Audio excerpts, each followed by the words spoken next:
Well, this is awkward.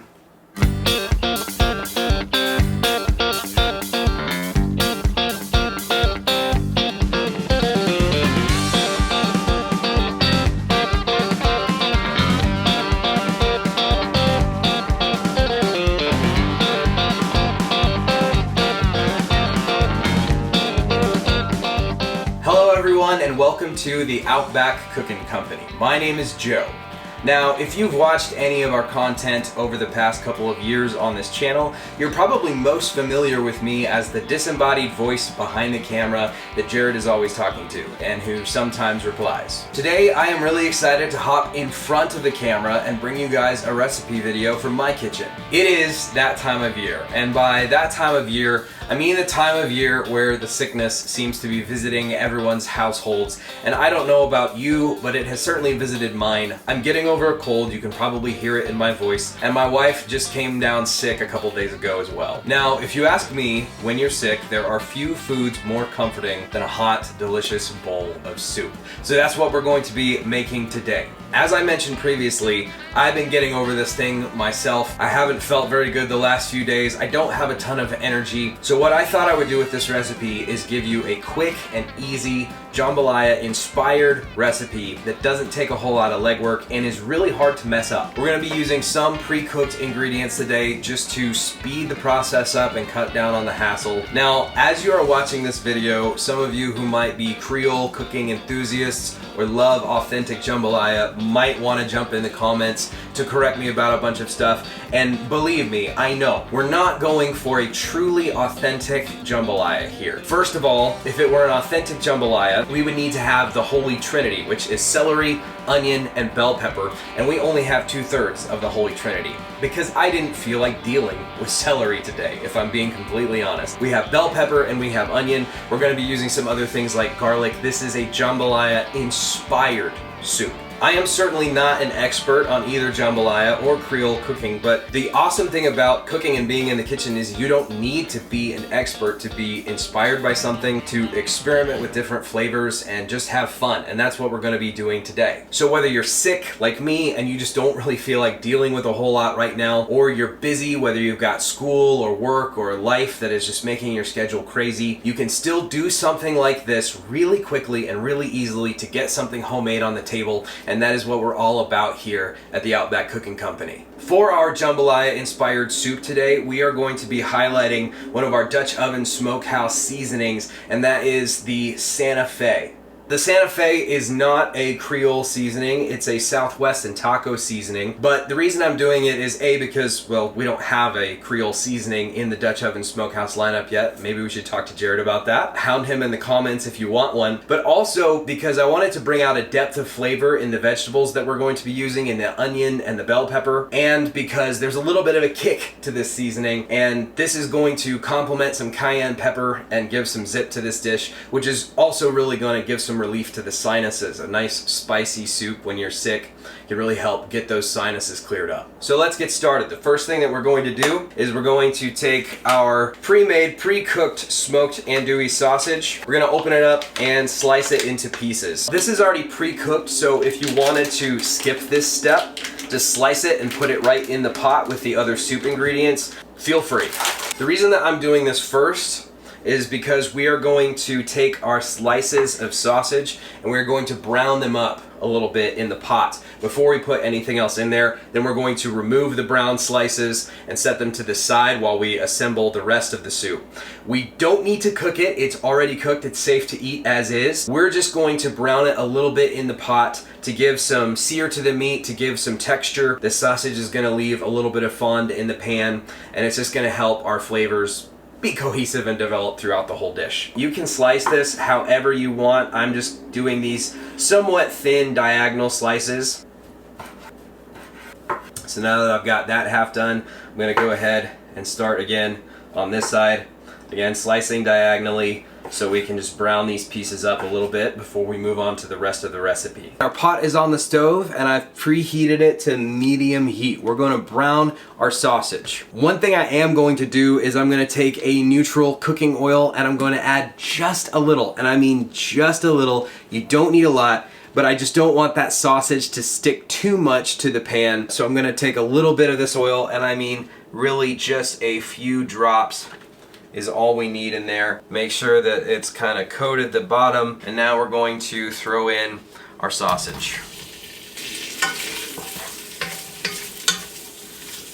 Once that's in the pot, I'm just gonna stir it around a little bit every once in a while to help get some even browning.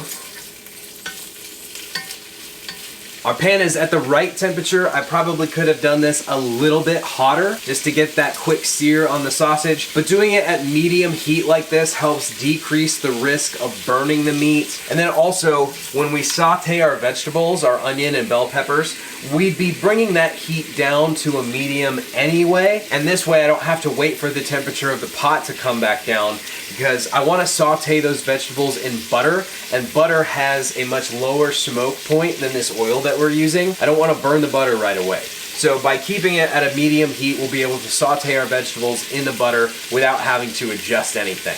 We also don't need to stir the sausage constantly. In fact, it's a little bit better to kind of stir and then leave it, stir and then leave it. That helps that caramelization build up on the sausage. It helps that fond develop at the bottom of the pan. Okay, so I think our sausage is good. I can take it a little further to get some more browning on all the pieces of sausage, but we've got the fond on the bottom of the pot exactly where I want it. That brown stuff on the bottom of the pan that is browned but not burned, that's exactly what we want. So now I'm going to go ahead and get our sausage out of this pot so that we can get our vegetables going. A lot of our content on this channel is geared towards beginners, towards amateur cooks, toward people who are just getting familiar with the kitchen, branching out, trying new things, and learning these techniques for the first time. Garlic can be a little bit intimidating if you've never worked with raw garlic before. This isn't peeled, and you can just kind of start peeling pieces off, but it can be made a lot easier if you just take your raw clove of garlic, set it down on your cutting board or countertop, take your knife, and very carefully, so you don't cut yourself, smash it with the flat, just like that. That doesn't take all the work out of it, but it can make these cloves a lot easier to peel than if you just started trying to peel pieces off without doing this technique. That was a lot quicker and easier. I didn't set myself a stopwatch or anything like that, but that is a peeled clove of garlic, quick and easy. The last one here of our 3. And again, that peel just sort of shucks right off. I'm just slicing this really small. Then I'm going to go back through these nice thin slices and mince them.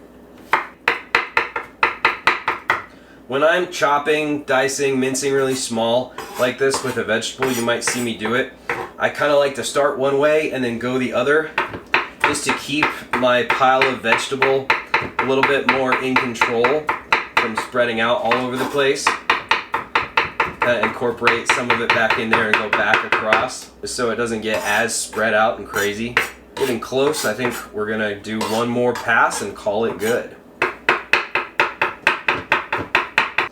Back, go back over, set this garlic to the side, and we'll keep working. I have a little over half an onion here. It's a yellow onion. I think I might typically use white, but I had this leftover half of yellow in my fridge. Another big theme of the Outback Cooking Company's channel is use what you got on hand. This is what I had on hand, so we're gonna use it. Just gonna slice through, peel off that outer layer. I only need probably about this much onion for the recipe, so I'm just gonna set this to the side again. We'll use that for another dish down the road. Right now I'm just gonna go ahead and slice this a few times so I can chop it into smaller pieces. Now that I've got that sliced, I'm just gonna go across. Try to keep my slices together if I can, because that's gonna make it easier to come back across the other direction and make less work for us later. So again, I come back across this the opposite direction of my cuts. Watch your fingers, because it can fall apart. So we'll just do the best we can with that without putting our fingers at risk. And then honestly, this is about probably the size that I want to go with. We're just going to set that aside and do our bell peppers. Now that the garlic and onion are done, we're going to go ahead and slice our bell peppers. Kind of doing it the quick and easy way of just slicing around the outside here. And watch your fingers with stuff like this. I don't want to be wasteful, so I'm going to get as much of that as I can off. I am going to kind of remove some of this white stuff. That's called the pith. And I'm just going to go in with my knife and carefully cut most of that out of there. I'm going to wind up dicing these into about the same size of a piece as our onion. So now that we've got our orange pepper done, we're gonna go ahead and do our green bell pepper. Now, if you're doing this slice from the outside technique like me, easy way to do it is just look at the bottom of your pepper. Sometimes you can see them from the top too, but you can kind of see where these sections of pepper are. And so basically you just kind of want to put your knife in the creases there. I don't know if you can tell what I'm talking about, but just kind of right at the base of one of these sections, slice down and just kind of follow the shape of it. And that gets you a nice clean segment of pepper that you can usually avoid getting the pith in. So I don't have to cut the pith out of this, it's already gone. Repeat that process again. Start at that juncture and then just follow it a little bit so we avoid the pith and the seeds as much as we can. The last one, nice and carefully. Where having a good sharp knife really comes in handy, and then really that's about all we got left. So that's a really easy and quick way of cutting up peppers. All right, our pepper is done, so we're gonna go ahead and get this set to the side, and then we're going to head to the pot with all of our vegetables and saute them a little bit. About a tablespoon of butter, and add that to the pot. Gonna let that get a little bit melted, kind of coat the pan. Again, you wanna do this on medium heat or lower, because of butter's lower smoke point, so that you don't burn the butter. So now that that butter is mostly melted down, we're gonna go in first with our chopped onions. We're gonna stir those around. As we stir, that fond is gonna start to lift off, and you're gonna see the onion just get infused with all that delicious flavor. We're gonna follow it shortly with the bell pepper, because the bell pepper is gonna take a little while to cook down too. But I always like to give the onion a little bit of time on its own, just to start getting those flavors absorbed and to start becoming translucent. It's gonna sweat. Here we've got our chopped bell peppers from earlier. Those go right in the pot as well. Let those onions and peppers start to get to know each other. I've just been stirring stuff around, but I have not been scraping that fond off the bottom. It's coming up on its own as I stir the vegetables, which is a good sign because it means it's not stuck to the bottom of the pan because it's burned. It's coming up just like I want it to. That flavor is infusing into our vegetables. Lift this up here so you can see, number one, you can see the fond is releasing from the pan on its own. You can also see I haven't put any seasonings in this yet. The color that you're seeing, especially in the onion and those little bits of goodness, that's all the fond that is doing work for us. We're gonna season here soon, but that just goes to show what that extra step of searing off that sausage a little bit can do to the flavor for the entire dish. We're gonna let these onions and peppers keep cooking off for probably another 5 to 10 minutes, something in that neighborhood, and then I'll come back when it's time to add the garlic. The reason that we haven't added the garlic yet is because that minced garlic is gonna cook a lot faster, and if we put it in when we put the onion in, we could burn it, and we don't wanna do that. So we're gonna wait to put the garlic in. We are gonna saute it with the other vegetables for just a minute or two, but we're gonna wait until right at the end, right before we're ready to add the rest of the stuff for the soup, so that we don't burn that garlic.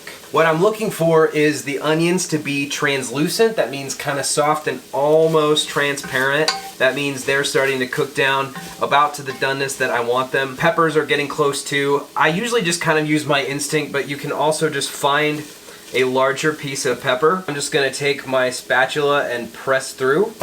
And if it presses through pretty easily, without much resistance and without too much snap, that's a pretty good indicator to me anyway, that that pepper is right about where I want it. These will continue to cook as we simmer the soup, but if we just put them in raw, they wouldn't have cooked all the way through unless we were simmering it all day, which we're not. Dinner is just in an hour or so. So I wanted to make sure we gave these time to cook down a little bit before we added the rest of our ingredients. Now that the onions and peppers are where I want them, the next thing I'm gonna do is add in our garlic. And then very quickly after that, like I said, only about a minute for the garlic, we're gonna start building the rest of our soup. So now we have our minced garlic. Like I said before, minced garlic like this is really easy to overcook. It's really easy to burn. So we just want to give this a minute or two, and I'm going to stir it pretty constantly so that we don't burn it.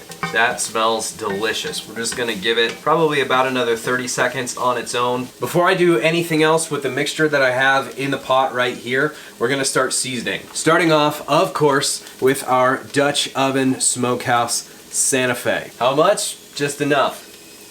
I want this to have plenty of zip, plenty of flavor, so I'm being pretty liberal and giving it probably like 7 to 10 medium shakes. We get the Santa Fe rolling in there. Again, we're keeping an eye on our garlic because we don't want it to burn, but we're about to put a lot more stuff in this that will bring the temperature down, and then we'll heat it back up once the liquid is in there. This is our cayenne pepper. We do want this soup to have some zip. We do want it to be spicy. Can't put this toothpaste back in the tube, and I'm probably gonna sneeze. But anyway, I'm probably gonna do 4 to 5 good shakes of our cayenne pepper in there, along with our Santa Fe seasoning that's already in the pot. The last thing that we're going to hit it with is some black pepper. So we're going to grind a generous amount of black pepper in there. My wife loves black pepper, so it's hard to overdo this for her. Black pepper, to your taste, to your preference. Give it one more quick stir. That garlic is right about perfect. We're ready to assemble the rest of the soup. We're gonna be using chicken stock as a base. I have 2 of these, how much is in this? Quarts of chicken stock. I'm gonna be using both containers because the rice is going to absorb a good deal of the liquid, so I wanna make sure that we definitely have enough liquid in the pot to begin with. We're also gonna be going in with 2 cans of fire roasted diced tomatoes. Again, if we weren't being lazy and if we were going to be authentic, one of the varieties of jambalaya has tomato in it, and we would be doing something different with tomatoes from scratch. But this recipe isn't about being authentic, it's about quick and easy. So there is nothing wrong with canned tomatoes. And on that note, we're also going to be using some frozen corn. We're just going to put that right into the pot with everything else. And then our other meat, we have pre-cooked, peeled, deveined, tail off shrimp. This is probably blasphemous to anyone who loves authentic jambalaya or Creole cooking. But again, this is a beginner recipe, an easy recipe, a quick and simple recipe. There is nothing wrong with using stuff like this to bring together your dish. You're still putting something home cooked on the table. So I looked for whatever shrimp I could find that were pre-cooked, peeled, deveined, and tail off. So all we have to do is put these in the pot with everything else. The first thing that I'm gonna do is take our sausage, add that back to the pot, give that a quick stir around with everything else. Next, we're gonna hit it with our diced tomatoes. Going right into the pot. Can 2. Between everything, give it a quick stir. That way nothing is getting stuck on the bottom and burning. This is somewhat thawed from sitting out on the counter for a little bit. You can just go in with completely frozen. Doesn't really make much difference. I've done it before. Whole bag in the pot. These were frozen, so there's still kind of some frozen chunks. It's okay. That does not matter. Second to last thing, we have about 2 cups of uncooked white rice. Stir it around a little bit, just to help everything get incorporated together. We're gonna grab both quarts of our chicken stock and add those. So that is 2 quarts of chicken stock. We're gonna give it another stir as we push our heat to high. We're gonna bring this to a quick boil.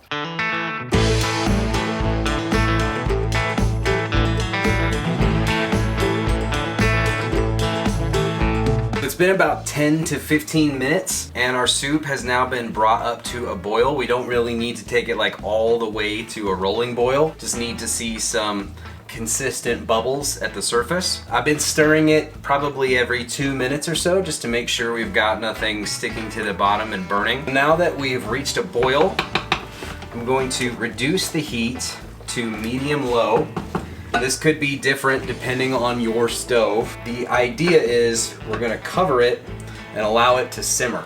We want it at a temperature where it's still bubbling under the lid, but it's not gonna boil over. We're gonna simmer it like this, covered, for probably about 30 to 45 minutes minimum. And the reason that we're doing that is so our rice gets cooked all the way through. If you want to simmer it longer, you absolutely can. The flavors are just going to keep developing and coming together. While our soup is simmering, we're going to check on it probably every 10 minutes or so to give it a quick stir, and just to make sure we don't have either too much heat or too little. We want it to just be simmering away nicely under there. It has been about 45 minutes since we last checked in. Our Jambalaya-Inspired soup has been simmering away just perfectly, and it is about ready to serve. Now at this point, I do just want to mention, if you're a beginner, it is really important to taste your food at different junctures to make sure it's coming together and to make sure it is adequately seasoned. In this case, I tasted it just now, and it is a little bit under seasoned for my liking. So what I'm gonna do is add a couple pinches of salt and a little bit more of our Dutch oven smokehouse Santa Fe. Salt, and 3 or 4 more good shakes of our Santa Fe. Once again, you can find the Santa Fe as well as all of our other seasonings and sauces at our website. Go check out Dutch Oven Smokehouse, get some of this stuff for yourself. And with that, our soup is done and it is ready to plate. You can probably see here, it might have looked a little watery when we first added the chicken stock, but that's because the rice was uncooked. Now that the rice is cooked, it is nice and thick. That's exactly how we wanted this. So let's go ahead and serve up a bowl and give this Jambalaya-inspired soup. Are we calling it jambalaya-ish? We'll workshop it. We'll figure it out. Whatever we're gonna call this, let's give it a taste, shall we?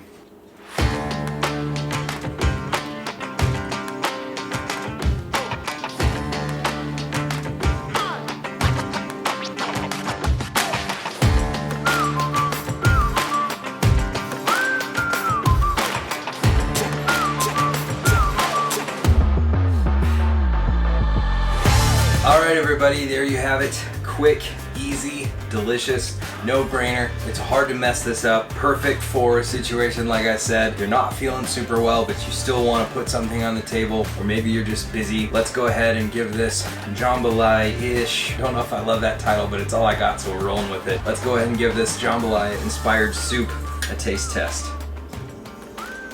That is really flavorful. The sausage is great in there. Shrimp as well. You got all the flavors of the vegetables combined. The peppers, the onions, the corn, the tomatoes. Perfect amount of heat from the cayenne pepper and the Santa Fe seasoning.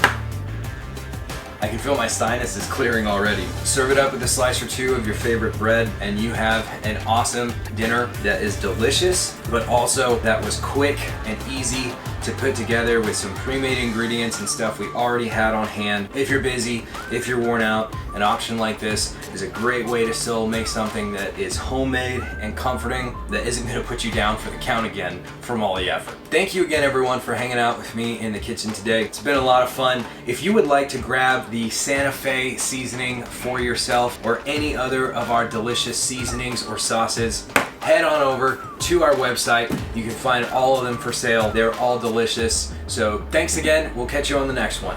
My goodness, that is good. Perfect.